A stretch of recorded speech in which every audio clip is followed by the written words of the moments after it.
I'm Bear Grylls, and today we're going to look at some of the top survival movies and figure out just how realistic they are.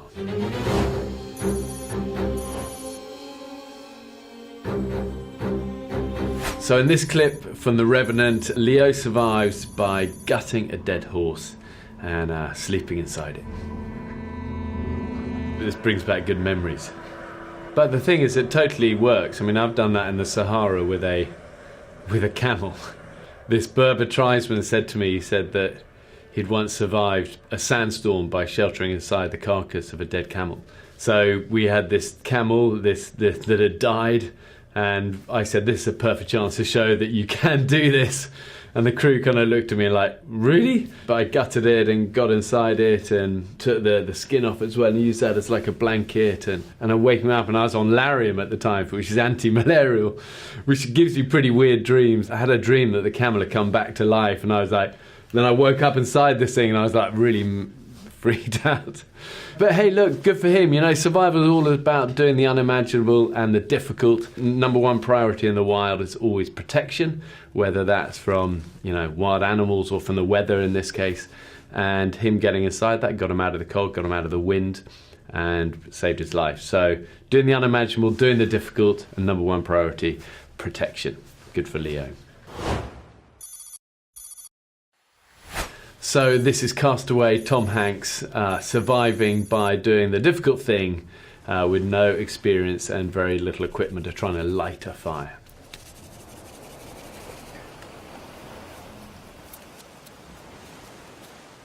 You know, one of my favourite bits about this clip is the sweat that is dripping off his nose and puts the fire. I've got quite a big nose, and I always have had so many times the same problem where you're over and you're really working it and the sweat's pouring off, and I've just got an ember and a bit of sweat have just gone straight in and put it out.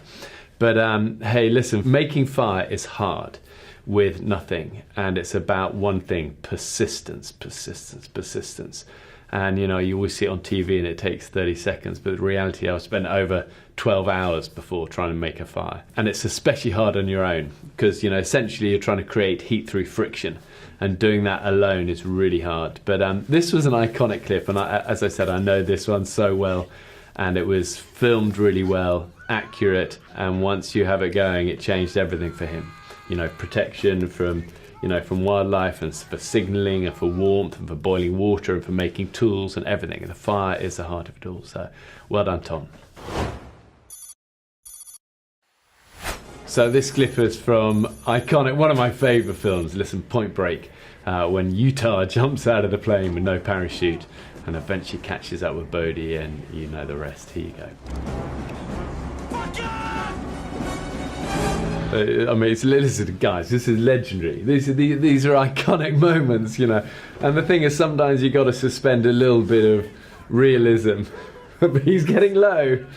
We're on about 2 minutes. It's the highest free fall. Now you pull it. Go ahead, Johnny, pull it. You gotta drop the gun, right? You could wrap your legs through and your arms through some chest straps and stuff and hold on, and actually that has been done. I mean, the thing is, I speak from experience as well. I broke my back in a free fall parachuting accident whilst I was serving in the British Special Forces. A canopy just went really bad when I deployed it, and I know that feeling of sort of falling and the raw terror of, you know, it's not quite right. And it's totally a situation where you could pull, the pilot comes out, it's starting to furl open, and you hit the ground, and it would probably save your life. But we're talking tenths of a second one way or the other between dying and not. But hey, it's a great moment in the film, and a bit that is a suspension of reality is the time frame. Your normal free fall from 12,000 feet, it's over in, you know, 30 seconds. So he would have to be at the edge of space for this one to work. But the great thing about it is we all grew up on this movie, and you watch it, and I never once as a kid questioned that. I just go, this is epic.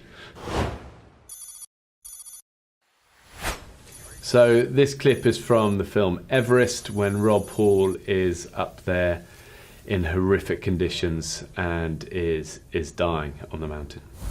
God, stop shaking, man.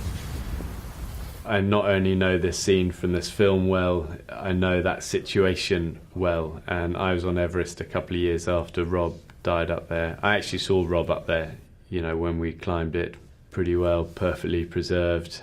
You know, he was so close, and I knew that story so well, and I just had to crawl and move away from him and finish this and get up and get down and stay alive. But it was a very hard, powerful moment seeing him there. But I watched this film and wept throughout it, if I'm honest. I really did. I'd never seen it so realistically and beautifully told. So this clip is from Titanic, when they are in the water, ship's gone down, and they are in a bad, cold situation. It's so cold! Swim rope! Okay, so this is another situation that I've experienced many times, of being truly, truly cold and icy cold water. And again, this is really realistically done, of just how sapping and how fast it can happen. You know, I've had to cross freezing cold rivers in Siberia in winter and swim frozen lakes and under the ice and you name it, and the cold robs you of your senses and your abilities, and you can't move your fingers and you can't move your hands and then your arms, and you can't think or concentrate, and everything goes backwards and you can't, you know, and it's a very hard thing to fight. You know, I think it was pretty realistically told, really. You know, I mean, maybe the reality is that they would have both died faster and quicker. In that sort of temperature and water, without survival equipment and with normal clothes, you're going to be unable to speak or even function within 10 to 15 minutes, you know, and you're going to be dead pretty soon after. So survival time in cold water is low. Be careful. So this is a great clip from Crocodile Dundee, where Linda is going down to fill her water bottle at the Billabong, and she thinks all is good, but all ain't good. So this, guys, this is an epic moment, you know, and who hasn't leapt out of their seat in the cinema watching this one? The thing, it's very, very hard to get a knife through crocodile. There is a little bit gap between the skull and the rest of the body where you can get it in, but I've had it before I remember we're taking Drew Brees on an expedition into the jungle once, and we came across this croc, and it was definitely not as big as that one, because you wouldn't manage it for real in a saltwater crocodile that big. That was the unrealistic bit. But I've had it before where we've got on the top of it, and Drew was across it and I was there, and we had the knife out, and I'm saying to Drew, just drive it down, and we're pushing it on, and he can't get it in, and you know, and eventually I just grab this rock, and the croc's spinning around. I grab the rock, and Drew's got his hand on the knife, and like that, bosh, the rock on top of the knife, and in it goes, and that's the end of the croc. Afterwards, Drew goes, do you know how much my hand is insured for? And the NFL don't even know I'm here in the jungle with you. I go, sorry, I wasn't thinking about that at the time. I was just trying to get this knife in the croc. He goes, you nailed it. You hit the knife, but an inch either way, that would have been my hand gone. But the thing is, you've got to be really, really careful of saltwater crocodiles. You know, you only get that one wrong once. But hey, Croc Dundee, he nailed it. Good for him. He acted fast and he put the knife into the correct place. This is a clip from Bird Box, where Sandra Bullock trying to cross a river blindfolded. Never underestimate the power of white moving water. So I haven't seen this clip, so this is oh, they're in a boat. This is okay. Although blindfolded in the rapid. Although the thing about rapids, you do want to kind of follow the power of the main flow, the tongue of the middle. So sometimes the less you do, the better, in a way. So maybe blindfolded. Oh, it's just still sketchy. This is really sketchy.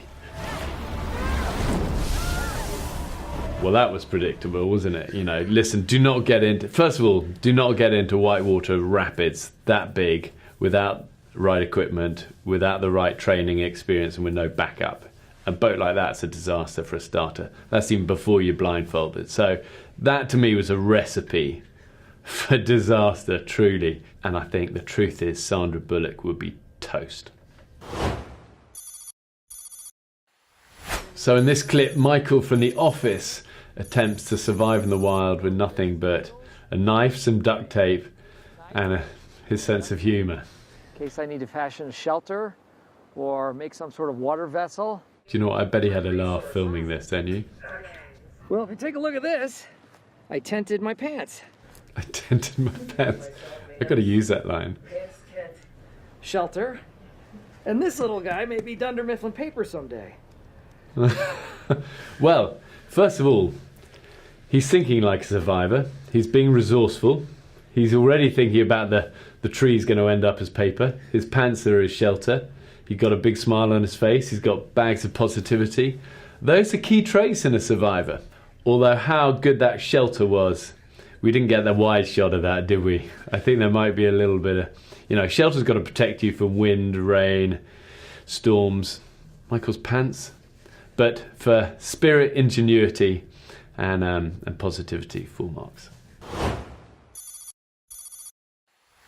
So we've seen a bunch of clips from Hollywood's depiction of survival scenarios, and actually the clips we picked, these are pretty good ones, you know, they've been well done, but ultimately survival is all about this, heart, spirit, never giving up, and I think they had that.